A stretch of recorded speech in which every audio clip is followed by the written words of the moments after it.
Seoul was one of the most disappointing travel experiences I've ever had in my life. If you look online, all of these other travel creators rave about how great Seoul is, how forward the infrastructure is, and how great the food is. And I showed up and I'm like, are we in the same city? Busan is a much better city. It has better food. It's cheaper. It's more of an authentic experience. So this is like one of the big problems with most travel channels and why I try to make these videos on my channel. Because I feel like travel influencers are just so scared of saying anything bad that all of their videos is just like positive, positive, positive. Let's talk about it.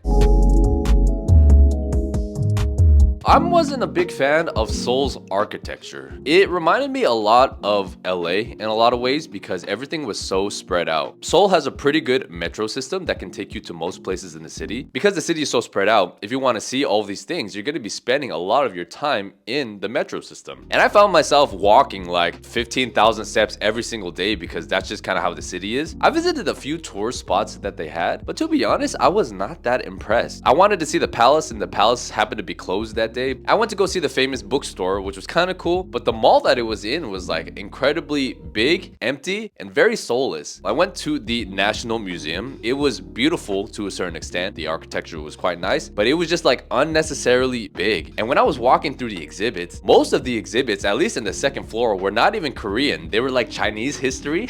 If I wanted to go see Chinese history, I would just go to China. It just felt like they made this huge building with all this space, but they didn't have a lot of things to fill it with. This is just the nagging feeling that I got the whole entire time I was in the city.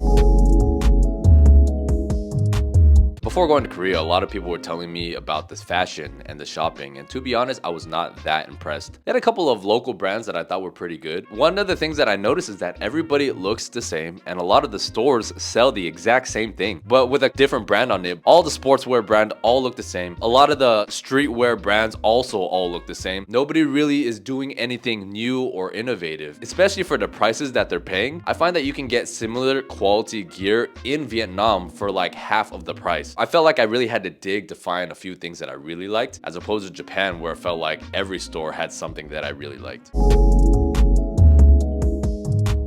I was extremely disappointed by the food because Korean food is my favorite in the world. And growing up in Los Angeles, I think I was spoiled. People even say that the food in Koreatown is better than the food in Seoul, and I have to agree. The thing that surprised me about Seoul was that meat was so expensive there because Korean barbecue is probably some of the best stuff that you can have. If you want to get just one piece of steak, you're gonna be paying like $20, $30, $40. Because I'm used to like unlimited Korean barbecue in the US, I'm not used to paying such a big amount for a small amount of meat. And I think there are some regulations in Korea with the kind of meat that they can produce and what kind of meat they can import into the country. And that's why the Korean food is so diverse with all these fermented things and a lot of vegetables, which I think are great, but they're not particularly filling. So you'll go to a restaurant and you'll get a soup and a very little amount of meat and all the side dishes and rice. And it tastes delicious and there's a lot of sodium in the food, but I find that I'm like hungry in 2 or 3 hours because there's a very noticeable lack of protein. Compared to Busan, Busan is right next to the water. There are a lot of really good seafood options and the seafood is not that expensive. But because Seoul is a little more inland, you don't really have access to that seafood. So I felt like any good high quality protein was extremely expensive. In Vietnam, the meat I guess is pretty expensive for the locals. For some reason, in Vietnam, everybody was skinny. It's like the least obese country. In Korea, there's a lot of fat people there, if I'm being honest. And I think it's because of the lack of good quality nutrition and protein in their food. With all the hype around like Korean skincare and everything, people in Seoul had pretty bad skin. It could be because of the stress, it could be because of the quality of the water, because of the food. There's a lot of factors that can contribute to that, but that was very surprising to me. So traveling through Korea was not what I expected, but thankfully my travel experience was pretty great because I had a very good luggage. That's why I'm excited to talk about my favorite luggage brand, Level 8. I really like Level 8's designs because I find that they mix practicality with elegance and sophistication. All of their designs are beautiful and come in a variety of colors. I personally got the free loop luggage in green. I really like how different it looks compared to other luggages. It looks like it's a luggage from the 70s. I really like that they have this clip system instead of a zipper system because zippers in previous luggages for me always find a way to break. But my favorite is the Gibraltar carry-on because it's their top of the line luggage, and I really love the mix of practicality, strong sturdy materials, and sophistication. I really feel like they blend all of those things for a pretty affordable price point. All of the luggages come with a lifetime warranty, so you never have to worry if they a break in the future. And they offer free shipping to US, Canada, and Europe. So if you guys want to step up your luggage game, use code Where's West at checkout to get 10% off of your order. Or you can click in the link that I will put in the pinned comment and description down below.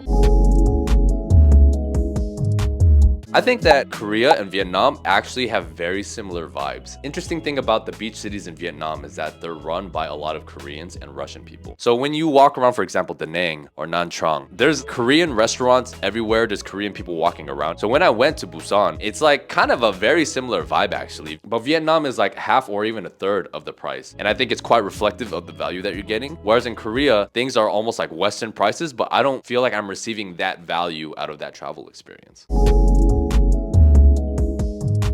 Korean culture, in my opinion, is actually incredibly toxic. It's like a first world country with the way that they're developed and their technology, but they have a third world mentality. That actually kind of reminds me of the US in a lot of ways. Like the US was considered a first world country, but now the wealth inequality is so big and it's a very dog eat dog world. And I actually think that's the most extreme in Korea. They are so cutthroat and you feel it when you're walking around. Like nobody will steal from you or rob from you. So violence and that kind of crime is not that common, but it's a very low trust society in a lot of ways, and that's why I think it has like a third world mentality. A lot of countries in Europe are first world, not just because they have a lot of money, which they do, but because the middle class is so wide and there's not a lot of wealth inequality and it's extremely safe. Korea has the safety portion down, but the wealth inequality and the cutthroat nature of their culture makes it more like a third world experience without the crime. If you guys are liking this video, please give it a like and consider subscribing to the channel.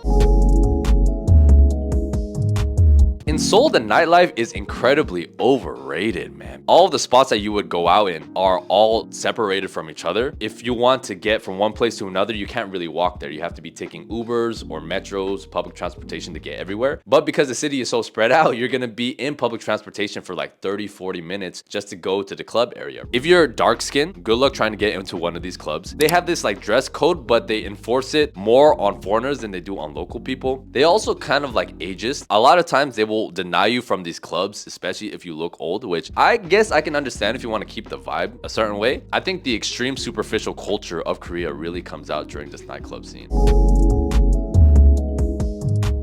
So I want to talk about the vibe for a bit. There is this heavy and almost depressing energy in Seoul. And maybe it could have been the season that I went because I was there during the beginning of spring. That's when all of like the cherry blossoms were coming and the weather wasn't that cold and the sun was still out. So I still thought it was nice. But just like in many cities in the US, especially the bigger ones, there's this heaviness in the air where you have to like work super hard in order to survive. I felt that in Korea, but with the added layer of like this distrust for your neighbor. Maybe that exists in a lot of cultures that were historically communist, you know, because I know a lot of people feel that way in China, in Russia. A lot of these Soviet Union countries have a similar problem like this in their culture. So I feel bad for the people living there. When I was in Korea, I saw people getting into fights. I saw people arguing all the time. It just felt like they were angry all the time. And I'm not entirely sure why that is, but I definitely feel the vibe in the air.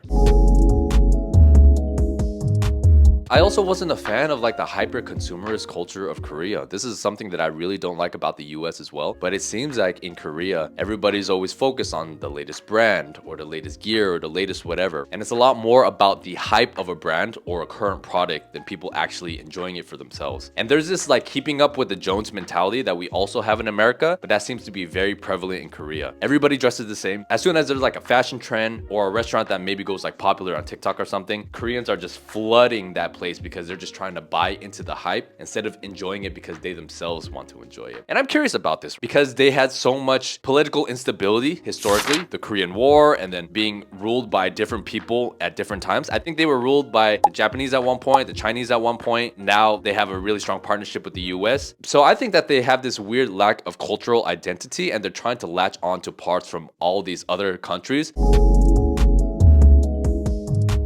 Beauty standards in Korea are just on a whole other level. The amount of plastic surgery that people get. Well, I think you could probably say this about just the world in general. Attractive people definitely have better life and they get a lot more opportunities. But I feel like it's even more exaggerated in Korea. Looksism is definitely a thing. And if you walk around in all the shops and the restaurants, you're gonna notice a lot of like attractive people working. And I'm sure they do that on purpose because it seems like that's a requirement to get some of these jobs, even the low paying jobs like working in retail or something. One of the things that makes me sad about Korea is that so many people are trying to live up to this unattainable beauty standard instead of accepting what makes Korean people truly beautiful. And I do think it's really backwards when the men are a lot more like pretty and look more feminine compared to the women who are all boss babes. And even though they may have all these surgeries, you can tell that their energy is a lot more masculine. So if I'm being honest, if you are thinking about going to Korea, I would spend less time in Seoul and more time in some of the other places. I think generally like the smaller cities have better food, cheaper, and you get a more authentic experience. Seoul just felt like a Korean version of the West, and it didn't really feel that Korean to me. I personally could not see the hype with it. Maybe I'm crazy. Maybe you guys agree with me. I don't know. Let me know what you guys think down below. I highly recommend you guys watch this video next, and I will see you on the next one.